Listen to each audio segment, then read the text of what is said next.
Good afternoon, and thanks for joining us. The city of Prince Albert will begin grading residential streets on Monday as part of winter maintenance efforts. The city says residential streets are graded up to 2 times per winter, depending on snowfall and temperatures. Residents are asked to watch for and comply with temporary no parking signs so crews can work efficiently and safely. If city crews clearing snow leave a windrow in front of driveways, they will return to remove it. Residents can check the city website or social media pages for the updates to the snow clearing schedule or to report an issue. A man shot by police during the search of a home last month is now facing charges. SPS says on December 19th, members of the Tactical Support Unit were conducting a warrant at a home in the 1500 block of Rayner Avenue in the Sutherland neighborhood. During the incident, a man police are calling a suspect was shot by a police officer. On Wednesday, investigators charged the man with attempted murder and making death threats. He was taken to hospital after being shot, where he remains in stable condition. The Saskatchewan Serious Incident Response Team is investigating the officer-involved shooting. SaskTel Centre leadership says they think they're the ones who should be in charge of the eventual downtown arena and convention centre. At a luncheon hosted by the North Saskatoon Business Association yesterday, members of the SaskTel Centre board said locals should stay in charge, and their track record speaks for itself. The city evaluated proposals for arena operators in 2024 and eventually started a framework deal with American-based Oakview Group, which runs dozens of venues across North America. But in November, City Council did not approve the 15-year deal and deferred it until sometime this winter after a series of changes were made to the contract. Rather than starting brand new, the CEO of SaskTel Centre says the city shouldn't look far, an experienced team that knows the market. We do a lot with the facility we have now, and we get really creative to make things happen. And I'm really confident that in a new facility, given modern amenities, that we'll be able to do some really remarkable things. Mayor Cynthia Block wouldn't comment if a local group submitted a formal bid, but says Howden or his team never approached council about operating a new arena. A 25-year-old Saskatoon man behind the wheel of a vehicle that collided with another, killing one person and leaving 2 others injured, has pleaded guilty to 3 charges against him. Wiley Gunnar Vermette was charged following his crash that happened on June 11, 2024 on Quebec Avenue near 39th Street East. A 22-year-old woman died of her injuries. 2 others were injured, 1 paralyzed. This week, Vermette pleaded guilty to 1 count of dangerous driving causing death and 2 counts of dangerous driving causing bodily harm. Police said at the time of the crash, the truck Vermette was driving was traveling at a high rate of speed and that he did not have a valid driver's license. Vermette is scheduled to be sentenced on April 30th. Saskatoon fire officials are asking the public to use extra caution, saying the cold snap increases the risk for house fires and carbon monoxide incidents. The fire department says when using a space heater, take precautions, make sure there's space around it and that it's in good condition. It also says check the exhaust and intake systems on your home, saying if they freeze up, it puts pressure on your furnace, which can ultimately create carbon monoxide. And we also want to make sure that we do have a carbon monoxide monitor on at least every level of our floor, specifically those levels that we sleep on and those levels that we do have those fuel burning appliances on. Symptoms of carbon monoxide poisoning include headache, nausea, dizziness. The fire department says it may be difficult to differentiate between flu symptoms, but a major giveaway is that everyone in the house is experiencing the same symptoms.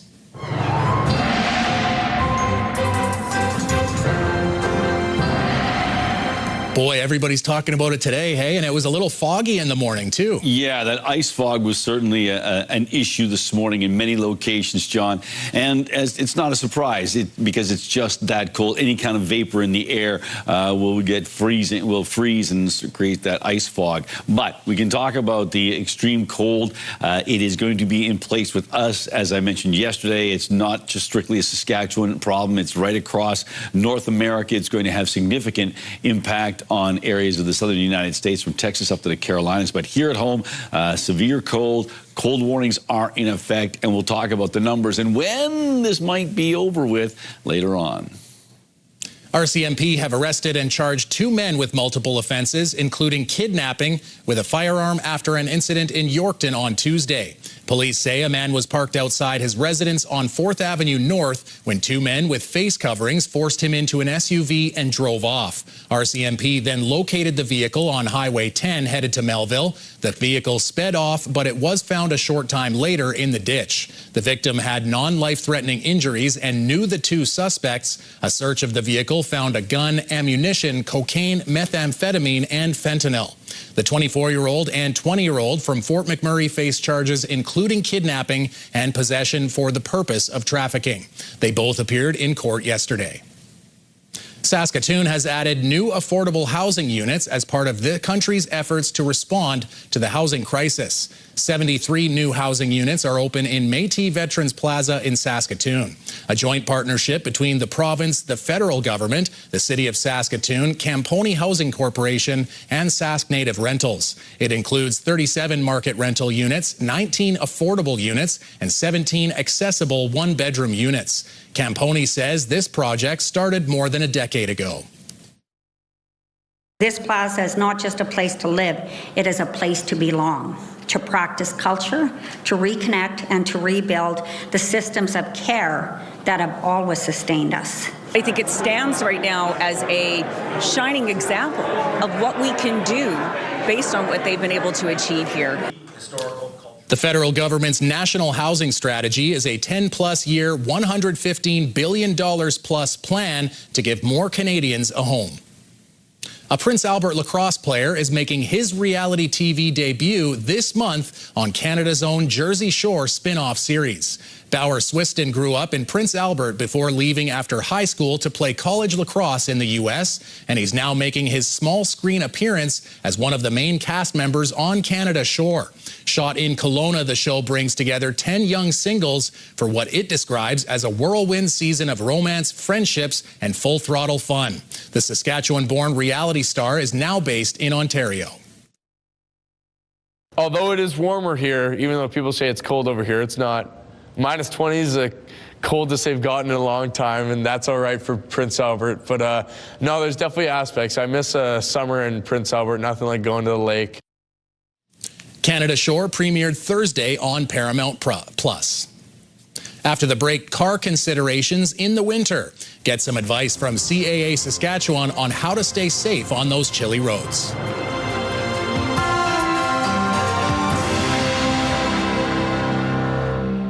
The weather has been frigid across the country, and CAA is reminding us how to carve for ourselves and our vehicles, how to care rather, this time of the year. Angel Blair joins us for more. Good morning. Good morning. Let's start with maybe a little bit of advice for drivers who are out and about in this cold. Right. I mean, a lot of people want to stay in. These extreme weather temperatures are real.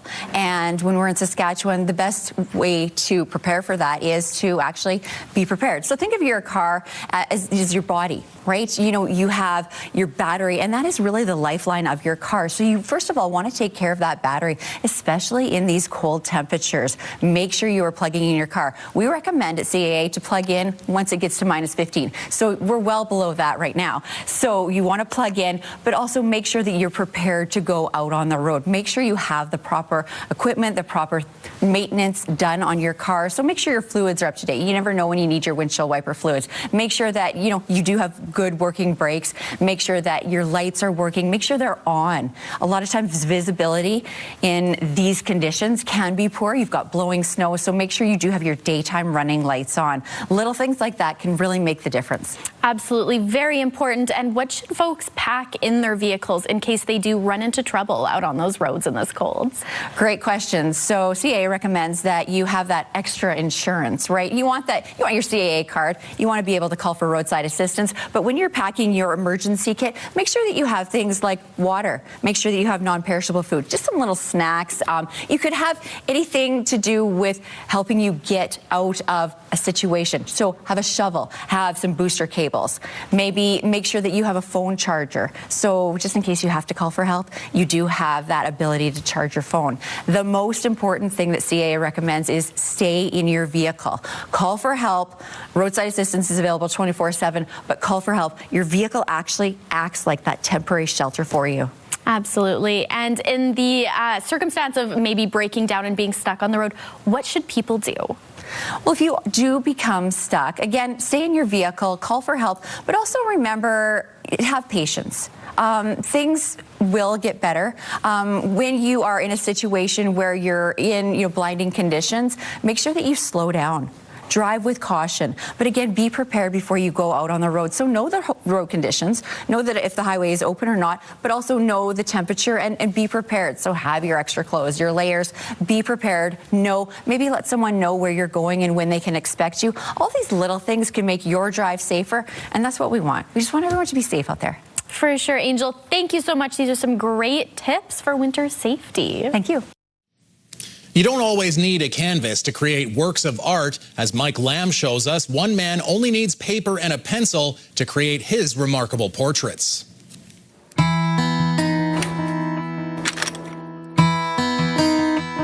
My name is Mark Guthrow, and I've been doing pencil art since the age of 8. I do a lot of scenes around Nova Scotia and a lot of commission pieces for clients, and it's an absolute love for me to do.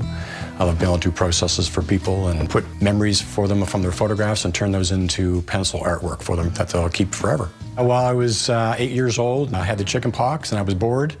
So I started taking my little wildlife books, going through the photographs and doing little 5-minute pencil sketching from all the animals that were in there. My mother did watercolors. She would take lots of courses, and she would teach me a little bit about shading. My grandfather, he painted, he did everything, pencil work, ink. So at the old Dartmouth Museum, my mother and myself and some paintings from my grandfather, we did a 3-generation show, which was fairly unique.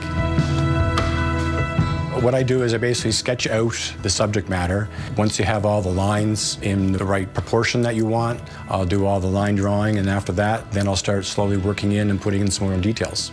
I do a lot of pet portraits, pets that either are still here or have passed on, and it's a memento that my clients treasure forever. My pencil drawings I've put into a calendar of Nova Scotia scenes. I take all my own photographs and I work from those. Tourists love that because it's something that's very unique and it represents of the province, and people tell me they send the calendars all over the world, which is just a thrill for me. I do anywhere from 5x7 up to much larger, but typically an 8x10 could take 30 to 40 hours of a pet portrait. Scenes of Nova Scotia can take me 80 to 100 hours. It's really meaningful when somebody asks me to do a piece for them because I know it means a lot to them to ask me to do something and to entrust me to do a work for them, something that's going to be very important for them for many, many years. And I feel honored when anybody asks me to do something for them.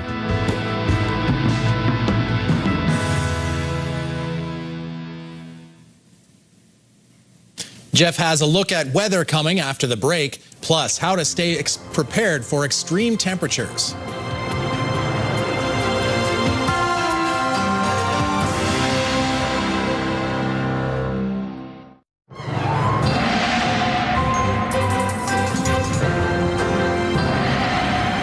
So, Jeff, we're a little more used to the cold up here. We're not sort of blanket issuing statements about exploding trees or anything like they are down in the States, but it is still quite cold up here. It's straight up cold. Look, the reality is this. We all accept the fact we live in Saskatchewan. We are going to be getting these kind of temperatures at some point in the winter. It just so happens it's right now, and we all rail against it. But again, I think we are also acknowledge the fact that this is where we live. But yes, this cold Arctic air is extending right into the United States and having a huge impact, particularly starting in Texas, I believe, and then making its way up through, well, it's going to be coming out of Texas up through the Midwest and in north of this system as it impacts parts of the Mid-South and the Midwest, the Mid-South, not so much the northeastern part of the United States. That's going to be a snow event, but ice storms are going to be a big issue. So any kind of travel plans you have that are connected to the States, they will likely be impacted, particularly in the eastern half of the U.S. of A. So big polar Arctic, we talked about the polar vortex. You can certainly see sort of that swirling effect that we're just moving this way. So the jet stream is pushing this system, or at least keeping it in place. And that cold Arctic air meeting up with the moisture-laden air from the Gulf of Mexico and some Pacific air, that's what's creating the problem. problem. So in a nutshell, that's what it is. Still on Canada's west coast, things are looking not too badly. So let's take a look and see what we've got going on with our futurecast. So in Alberta, we might see a little snow. There's some upsloping winds that are going to create some snow along the Rocky Mountains and the foothills areas, but really not a big snowstorm or a clipper that's coming our way. And the good news is these pressure lines you can certainly see are gapping, and that means less in the way of wind. It's still going to be cold, but that wind won't have the same sort of sting. Quick look at what's going on overnight. Yeah, it's cold. Minus 31 for Spiritwood and the Battlefords, minus 37 in Candle Lake and Melfort, minus 36 for Birch Hills, minus 38 in Nipawin, and minus 34 in Rostern. Tomorrow, staying cold. Minus 25 in Spiritwood, minus 26 in the Battlefords, minus 28 in Candle Lake and Rostern, minus 29 in Birch Hills, Melfort, and Nipawin. A mix of sky conditions, but the temperature is the big deal of the day. For Prince Albert tonight, dropping down to minus 36. Frostbite in minutes, folks. We can overstate the importance of being careful.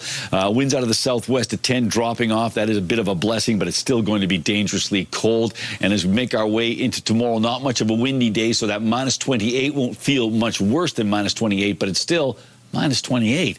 And as we say, exposed skin will freeze in minutes. So please, please be careful. Here we go with Saturday's, or rather, so on Sunday, we're looking at minus 21 degrees. And then we start a slow warm-up. It's a slow one. Minus 16 on Monday, minus 17 on Tuesday, but minus 14 on Wednesday, minus 10, rather 12 on Thursday. And Friday, minus 9, which is above seasonal. Single digits. I can't wait for that. And you know, without the wind, it really makes a difference. Oh, the wind is the real deal maker when it comes to making things unpleasant. Yeah. You got it. All right. Thanks, Jeff. Well, the Prince Albert Raiders now sit in top spot in the East after last night's game in Moose Jaw went the distance.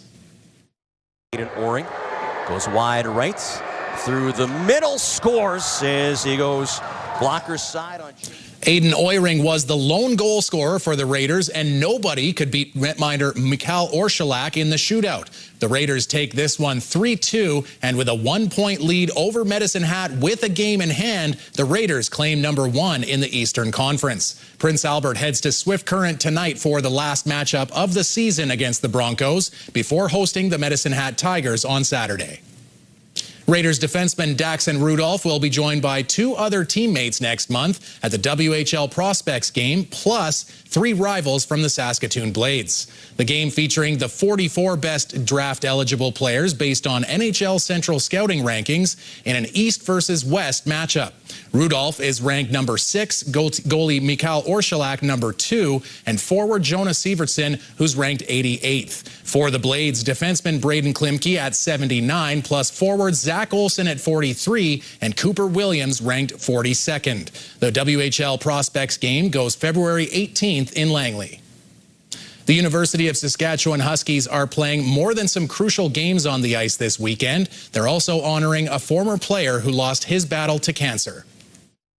We'd really like to just thank everyone that supported Cody's legacy over the years and continues to keep his spirit alive within the rink and outside the rink.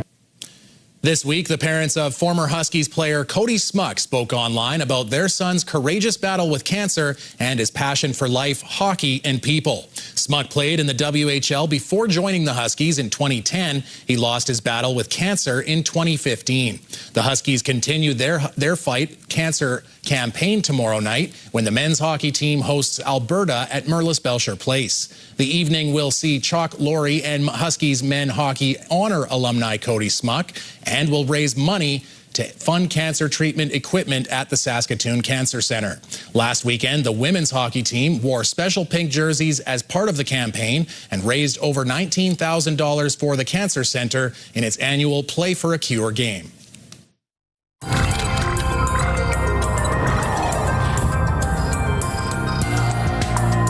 With temperatures well below seasonal, experts say it's important to be aware of the risk of frostbite. Pauline Chan spoke with one expert about how to prepare for the extreme temperatures. When the wind chill dips below -30, the risk of frostbite goes up. And I got contacted probably within the last 2 days about 6 times about frostbites already. And some of them were significant. Dr. Mark Yeshke's big worry is the unhoused who are exposed for a prolonged time. At the beginning, you feel numb, you have some pain, but then, as you know, as the tissue damage progresses, your pain goes usually away. And people are like, oh, I'm fine, I'm okay, but then they don't realize that it just gets worse and worse. Hamilton Health Sciences has a video on how to avoid frostbite. Layer up, especially your head and neck, and protect your feet and hands. And while some suggest warm water, Dr. Yeshke prefers other methods to warm up the hands and feet. Go somewhere warm, layer up, massage gently, rub the gently, bring the blood flow back, move your hands, move your body, get the circulation going. A new drug approved in Canada in 2024 is also available for severe cases. It dilates the blood vessels and makes sure there is more blood flow to the area that is affected by the frostbite. But there is a downside. It has to be used within 72 hours, and it can cause a dangerously fast heartbeat, so its use must be monitored. Discolorization, right? And your fingers remain white or get blue and all of a sudden have some blisters, have some changes on your toes, you should see medical attention. As for how long you can stay outside, Dr. Yeshke says go inside as soon as you start to feel numb or uncomfortable and use your common sense. Pauline Chan, CTV News.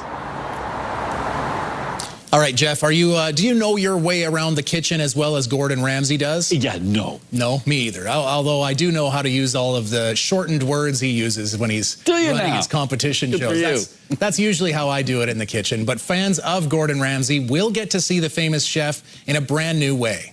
Oh my God, come on. Yeah. I need just one more cushion behind. Do you know, he's like the Princess and the Pea, isn't he? Just like, there you go.